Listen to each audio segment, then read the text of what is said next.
Kami mahasiswa dari Universitas Cokro Aminoto Palopo, Fakultas Keguruan dan Ilmu Pendidikan, Program Studi Pendidikan Guru Sekolah Dasar, semester 1 kelas 1B.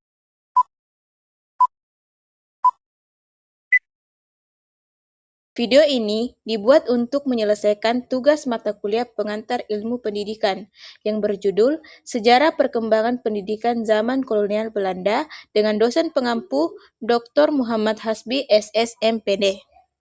Sebelum kita masuk ke pembahasan lebih lanjut, izinkan kami memperkenalkan diri terlebih dahulu. Yang pertama, Susi Cahyani dengan NIM 25014140046.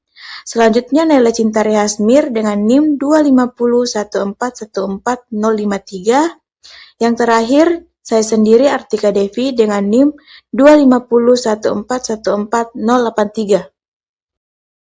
Awal mula pendidikan kolonial Belanda di Indonesia dimulai pada abad ke-17. Pendidikan ini dipelopori oleh VOC atau Verenigde Oostindische Compagnie. VOC mendirikan sekolah-sekolah di Hindia Belanda yang bertujuan untuk menyebarkan agama Kristen. Selain itu, pendidikan juga digunakan untuk memenuhi kebutuhan administrasi dan perdagangan. Sekolah-sekolah misionaris mengajarkan agama Katolik dan agama Protestan. Bahasa setempat digunakan sebagai bahasa pengantar dalam pembelajaran. Namun, pendidikan pada masa ini sangat terbatas. Sekolah hanya dapat diakses oleh kalangan tertentu, terutama oleh orang Eropa dan pihak yang terlibat dalam kegiatan misionaris.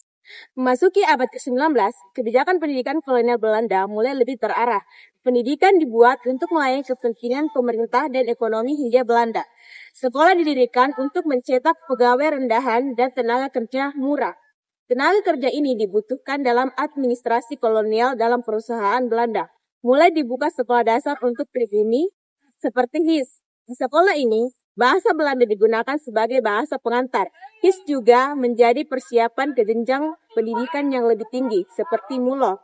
Namun, pendidikan sekolah bagi pribumi masih sangat terbatas. Pendidikan diperkenalkan oleh VOC, namun sekolah dibuat untuk kepentingan mereka sendiri, agar pemerintahan dan ekonomi kolonial berjalan lancar. Memasuki abad ke-19, arah pendidikan kolonial makin jelas. Namun, pendidikan saat itu belum bersifat adil. Sekolah dibedakan berdasarkan golongan masyarakat. Ada HIS untuk anak pribumi, ada MULO dan HBS untuk kalangan elit. Sementara rakyat biasa hanya mendapatkan sekolah yang sederhana, karena pendidikan kolonial belum bisa dinikmati oleh semua orang. Pada awal abad ke-20, Belanda menerapkan kebijakan politik etis. Kebijakan-kebijakan ini sering muncul sebagai respons atas eksploitasi kolonial. Politik etis memiliki 3 program utama. Yang pertama irigasi, yang kedua emigrasi, yang ketiga edukasi. Akses pendidikan bagi pribumi mulai meningkat. Sekolah guru dan sekolah teknik mulai didirikan. Tujuannya untuk menyiapkan tenaga kerja terampil. Pendidikan juga diarahkan untuk mengurangi angka buta huruf, namun tetap demi kepentingan pemerintahan kolonial. Pendidikan kolonial menurunkan angka buta huruf dan muncul kaum intelektual yang mendorong pergerakan nasional. Namun, sistem pendidikan masih diskriminatif bagi pribumi. Sekolah lebih fokus mencetak tenaga kerja kolonial. Tokoh yang berperan penting dalam pendidikan masa kolonial yaitu ada Budi Utomo, Hollands Inland School, dan teknisi Hughes School. Adapun perbandingan sistem pendidikan kolonial, yang pertama, HIS yaitu sekolah dasar untuk pribumi. Yang kedua, MULO, yaitu pendidikan menengah rendah dan aksesnya terbatas. Yang ketiga, HBS, yaitu pendidikan menengah elit.